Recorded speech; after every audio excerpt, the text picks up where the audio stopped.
This episode of The Benefit Whisperer is brought to you by Route 3 Insurance and Financial Services, where smarter benefits begin. If you're tired of rising healthcare costs and opaque insurance contracts, Route 3 is here to help you take control. They specialize in transparent, employer-driven benefit strategies that protect your people and your bottom line. Ready to break away from the status quo?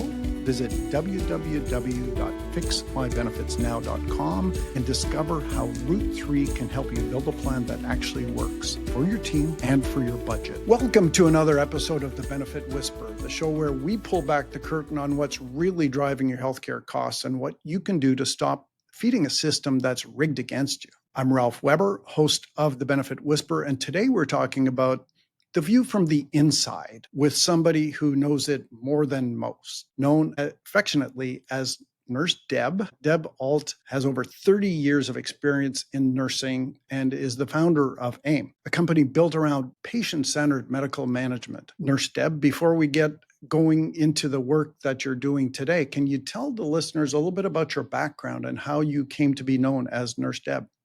Yeah, absolutely. Thanks for having me. First, I have to tell you, I think it's ironic that anyone would have you and I on a podcast that alludes to whispering because we've been screaming from the mountaintops for so long. Absolutely. Yeah. So Yeah. that's ironic but fun.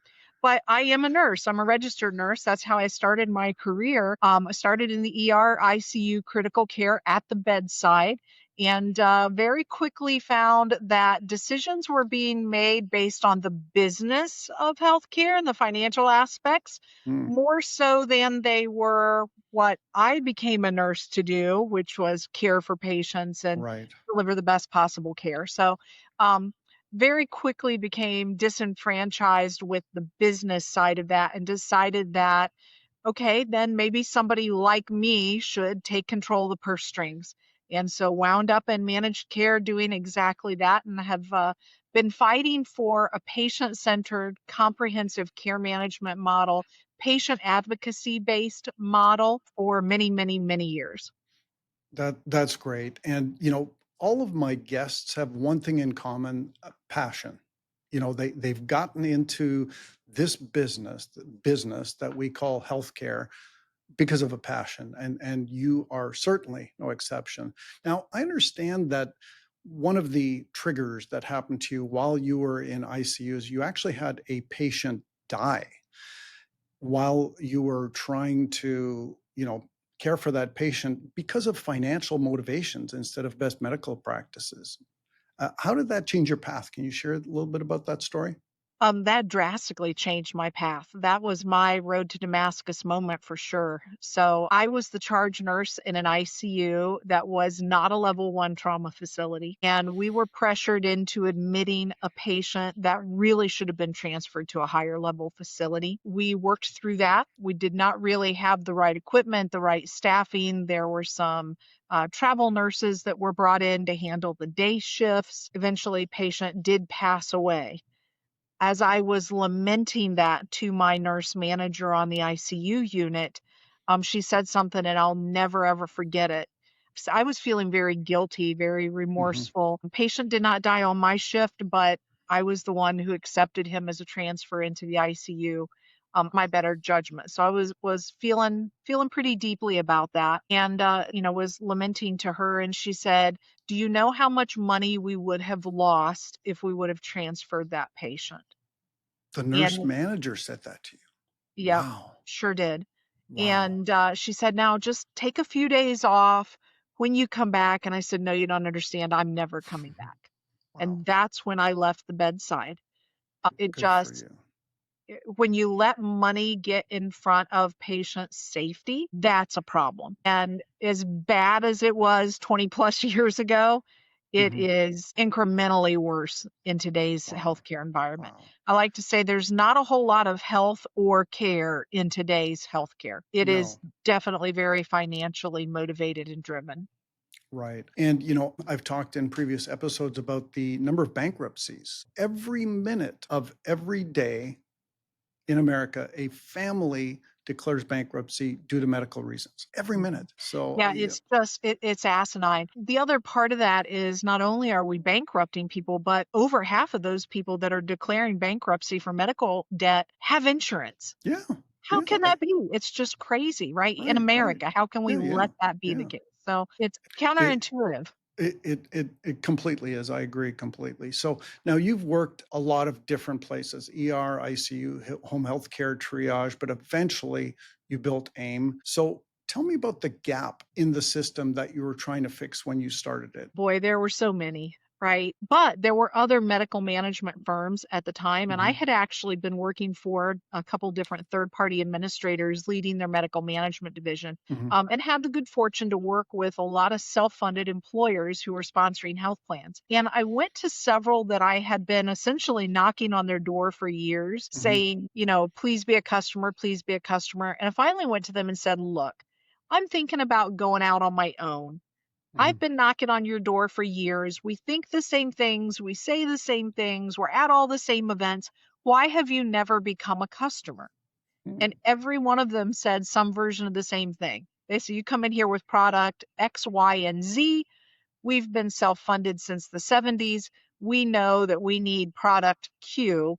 And, you're just trying to put a square peg into a round hole and it's not going to work. And I Right. said, well, but isn't that what the carriers are doing? Isn't that what Blue Cross, United, Cigna, Aetna, they offer products and you have to, Hmm. yeah, but they have name recognition and nobody ever got fired for hiring IBM. Yeah. So I said to them, hey, if I built the Q product custom for you, Hmm. would you become a customer? And every one of them said, well, yeah, if you're going to build it to our specifications uniquely for us and our population. So that's really how I ended up building our own medical management firm. Interesting. Unbeknownst to me, you can do that for 8, maybe 10, maybe if you're really lucky, 20 customers. But at the time, there was no technology for customized medical management solutions. Right. Right. So we had to build all of the tech to make that scalable so that you Hmm. can do that for 400, 500, 1,000 groups. Right. But Hmm. that's really what employers want. They Yeah. want a solution that's going to assimilate into their culture, that's Right. going to take care of their people the way they would take care of their people. And Yes. so that's really how we came into the market. Yeah, well, that's amazing, Deb. I love that story. That's great. And too often, I've seen it too often. What you said about, I've never been fired for, the mainstream and fitting round pegs into square holes, et cetera. That happens all the time. I think you and I probably are in sync when we say the whole system needs to be rebuilt from the ground up. You know, Incremental changes are great. Don't get me wrong. What you're doing is amazing, but I think we need more at the end of the day. The problem is when most people hear prior authorization or medical management, those are scary words for a lot of people, and they just think it's another layer of denial. It's just one more person to say, no, you're not covered. You can't get it. Go somewhere else, do something else. Your model actually help patients instead of blocking them. Well, I think the biggest problem that exists in today's status quo system is that it is extraordinarily reactive. There Mhm. is nobody proactively engaging the individual patient and handholding them and guiding them and educating them and informing them and bringing them resources and bringing them support. So, in my very, very early days, pre-AIM, I built day one, dollar one. I built proactive care management strategies, was one of the first in the country to embrace claims data mining and predictive risk modeling, right? Mm. People Wow. thought I was absolutely crazy when I said a biopsy is a surgical procedure and it should require pre-certification, not because you're ever going to deny a biopsy, right? Mhm. That's not the point of doing pre-certification. Right. It's really an early warning detection system that, Oh, okay. hey, this Okay. patient's heading down a complicated care path. Mhm. They need help. They need engagement. They need guidance. And especially now that we have access to objective quality scores where we Right. can look at peer mix review, you know, um, severity risk index scores of physicians, facilities. We know who the top notch are and who they're Mhm. not. If we can get patients engaged at the first point of sickness and get the science and the math and the resources into their hands, Mhm. give them an unbiased, objective, patient advocate focused process and person to help Right. them through that, then you don't need to do denials. Across our entire book of business, our denial rate's about 3%. Wow. Wow. Because you engage them proactively, you teach them Yeah. what questions to ask, you get them to the best providers, and then Right. you don't need to do denials on the back end. I mean, the things that we deny are things that otherwise would be considered mistakes. They want to cut off his ear because his elbow hurts, right? It's just Right. ludicrous. Or no, that's a contraindicated treatment or procedure.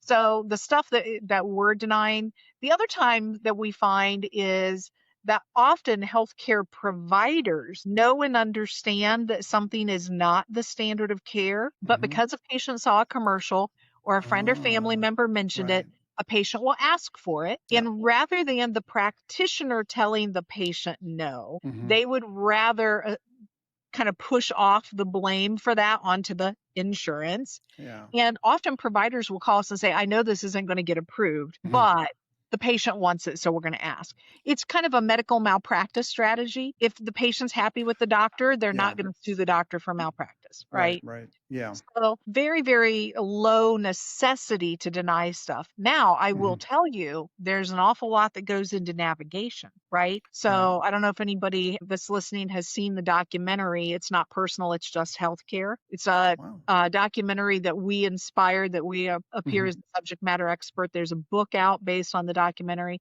But it's not my most shining moment when I cuss about Mm. what a chemotherapy provider is trying to charge for Right. that patient's chemotherapy. Mhm. So often we have to have difficult discussions with patients Yeah. about side of care issues, about cost of care issues, about Mhm. off-plan resources, Right. tapping into community resources, Yeah. right? Kind of getting Mhm. people over some of that entitlement mentality that Yeah. typically goes along with insurance. So those are difficult conversations. But if you've been engaged with that patient, been their advocate, been their ally, been bringing them useful, helpful information and resources, they're much more open to those conversations.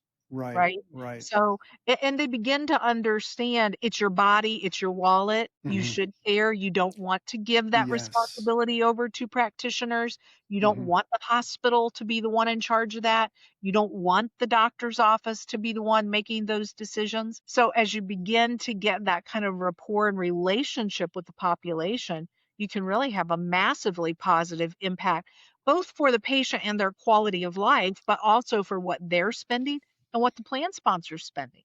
Right. Many of the groups that Right. have been with us 8, 9, 10 years, Mhm. we have many that have zero premium, zero deductible, zero copay health plans for their employees.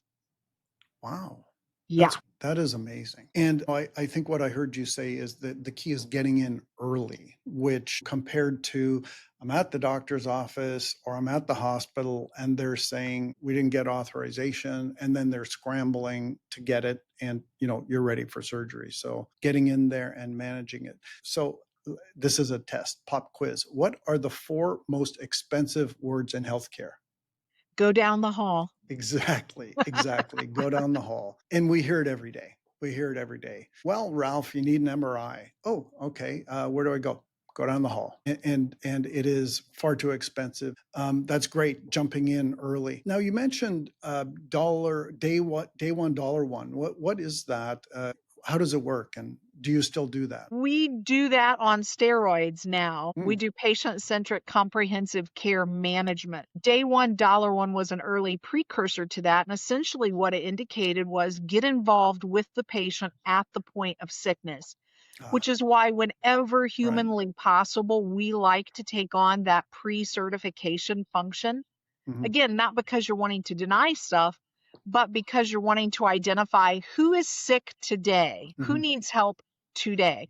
Because even though we're doing claims data mining, predictive risk modeling, I can tell you who next year's catastrophic claimants are going to be. I Right. can tell you who's going to wind up in the ER in the next 12 months. Lots of times those patients feel like they're healthy as a horse, which a Yeah. patient recently told me. And I said, I'm so glad to hear that. Then why are you on 5 medications?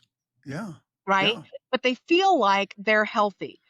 What we Right. find is inevitably there will be a diabetic that we've been trying and trying and trying to get Mhm. engaged unsuccessfully. And then all of a sudden they get a sinus infection Mhm. and they're going for a CT scan to address the sinus infection. And we engage them at that point of sickness and go, oh, by the way, did you know if your diabetes is not well controlled, you're much more prone to infections like this? And then all of a sudden, those floodgates open and they're much more receptive Mhm. to talking about the true underlying challenge, cause, and concern, right? Right. So if you're trying to talk to somebody about weight management, well, when they have a podiatry issue, they're much more open to talking about, hey, I know you're probably not able to exercise. Are we looking at alternative methods of mobility, right? And once they have an acute health event, no matter how minor, it opens up the opportunity to discuss their health more comprehensively, more holistically. And so that's kind of the idea behind day one, $1. Right when they're sick, get them engaged, do a comprehensive assessment, get them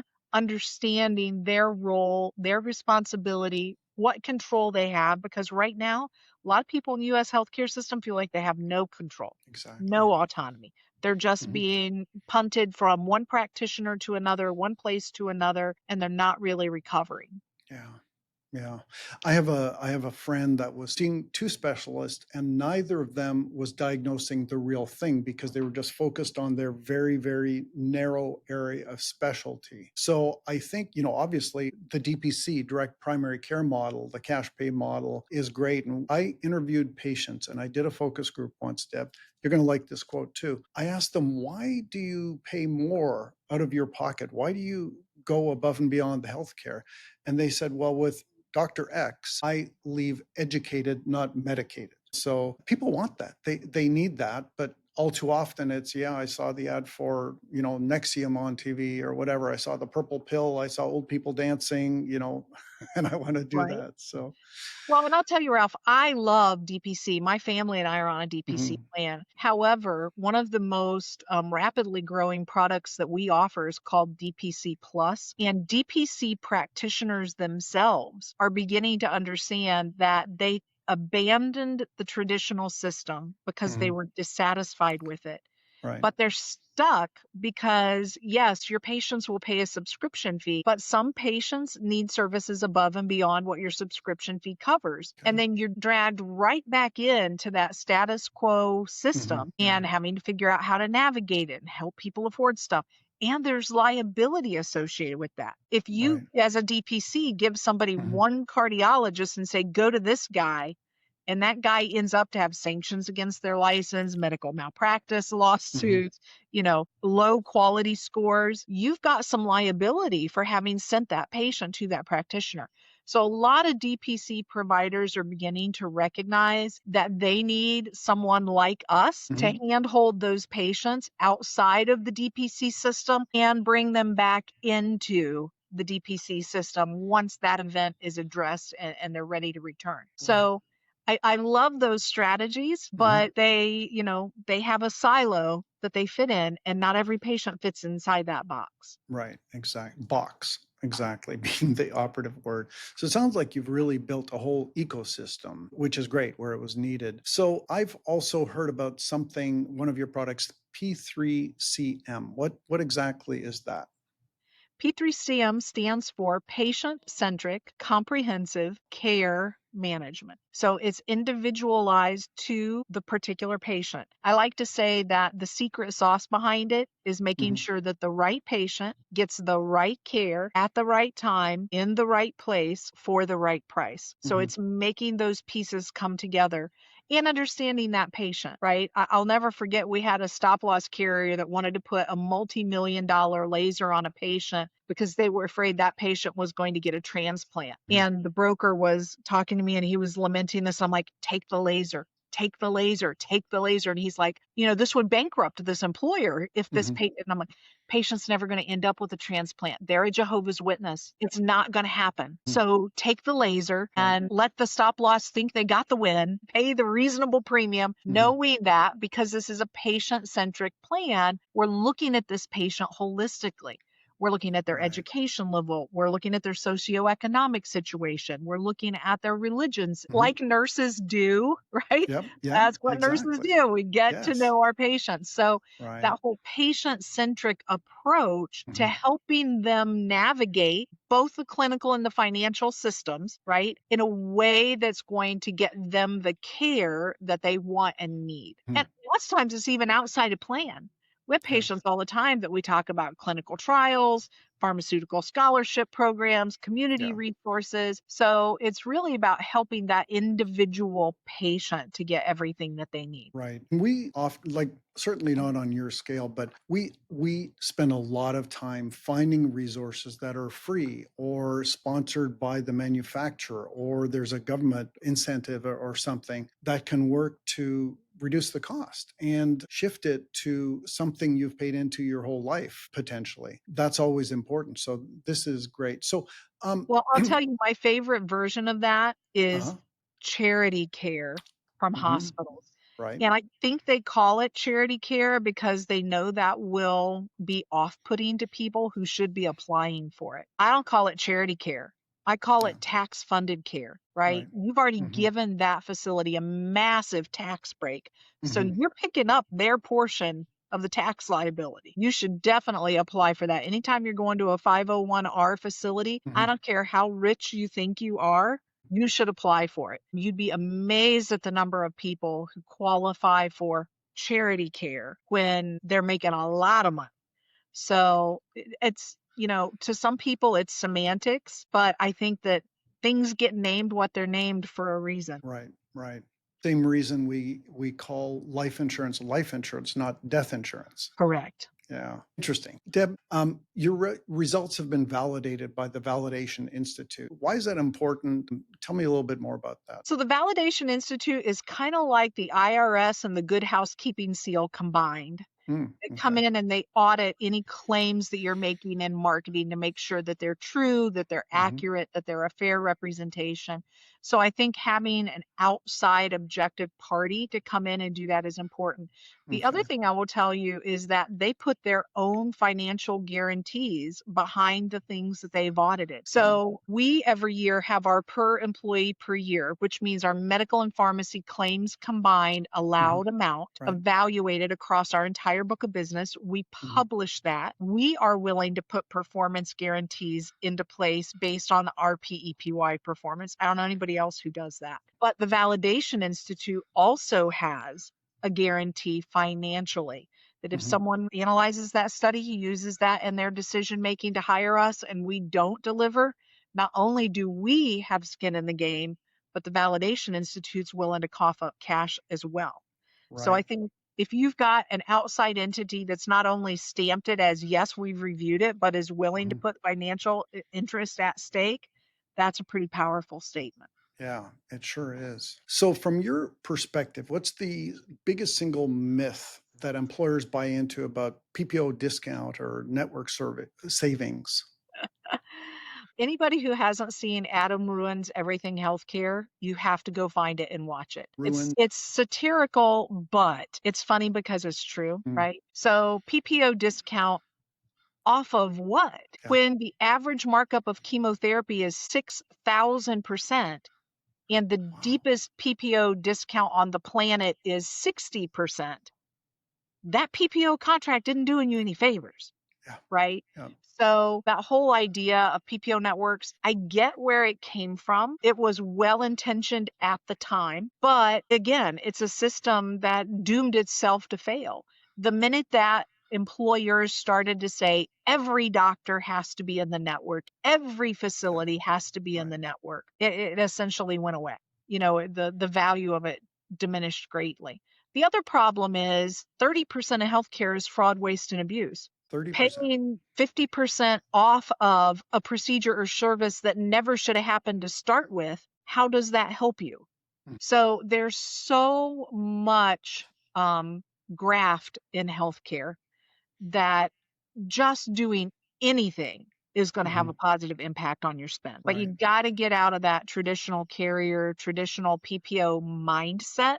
Mhm. The other problem is those PPO directories don't have quality scores in them. Right. People go and they find the closest doctor.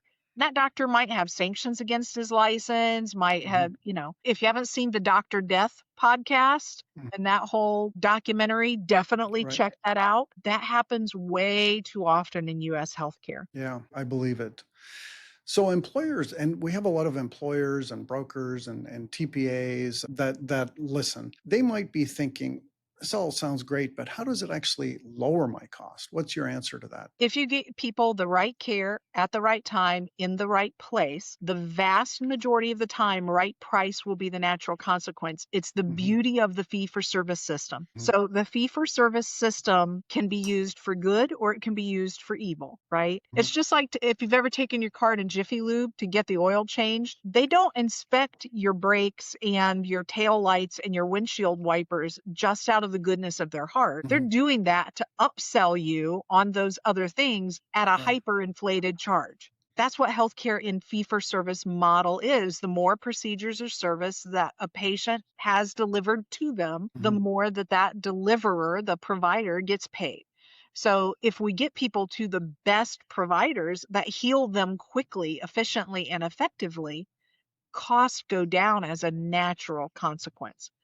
Problem is, Americans don't love science. We don't love math. Mhm. Healthcare is an extremely emotional time, right? And Yes, so all logic goes out the window when emotion exactly. hits like that. And Yes. so you have to put an independent advocate into the system Mhm. that's going to be able to handhold people in an empathetic, caring way, Right. but who can interject the science, the math, the logic into that process for them. Makes a lot of sense.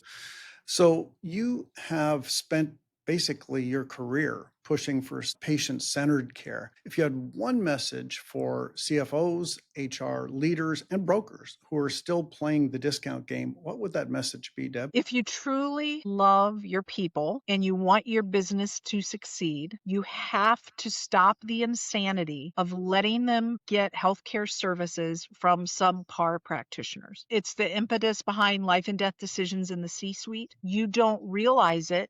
You have been lied to for so long that healthcare is an uncontrollable cost, that a claim is a claim, that there's nothing you can do about it.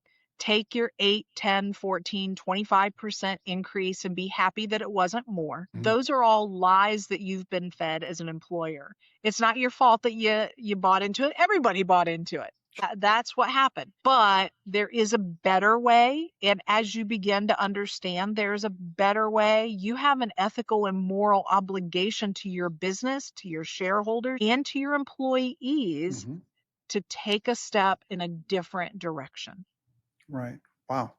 That's powerful, Deb. And everybody knows that if you want to find a good doctor, let's say you want a good doctor for your rotator cuff, you ask a nurse. Right? You don't ask the insurance company and you don't ask your GP. They might know, but the nurse are always, and my sister is a registered nurse and a registered psychiatric nurse also. She tells me that every single day, and she's absolutely right. So finally, for employers and families and brokers, what's the one thing you want them to understand about the healthcare system that you haven't already said? Because you've said a lot. Yeah, there's not a whole lot of health or a whole lot of care in healthcare these days. Mhm. Healthcare is definitely a business, and you are another number in another commodity on the assembly line. Right. You have to advocate for yourself or have an advocate that helps you through that system. Because if you're not just another piece of meat on the conveyor belt, if you start asking questions, if you present with something other than a recognized carrier card, Mhm. it's not going to be super easy, but nothing worth doing is easy to do. And I think you find as you and your family members' lives begin to rely on healthcare, you don't have a lot of advocates within the system to help you through that. Yeah. Yeah, absolutely. That's fantastic message. So Deb, thank you so much for being here today and showing us what's really possible when employers take control and put patient advocacy at the center. But before we sign off, if folks want to know about your work, how to connect with you, where should they start? I would probably start at our website, AIM dash, like the minus sign, m.com. It's a good place to start. Any of the books, the documentary, find me on LinkedIn, any of that kind of stuff. Mhm. But just get involved and start to understand the system before you end up being the patient who needs to access it. Yeah, great message. And of course, your contact info will be in our show notes as well. So, to everyone listening, healthcare waste is not a mystery, it's baked into the system.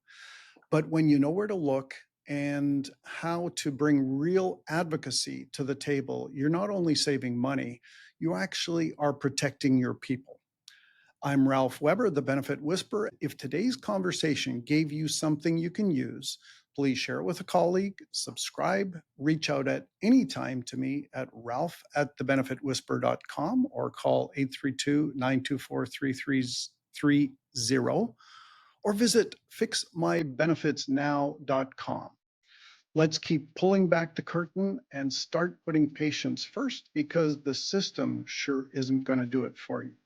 Thanks again, Deb, for being with us today. You've been a great guest. Thanks for having me.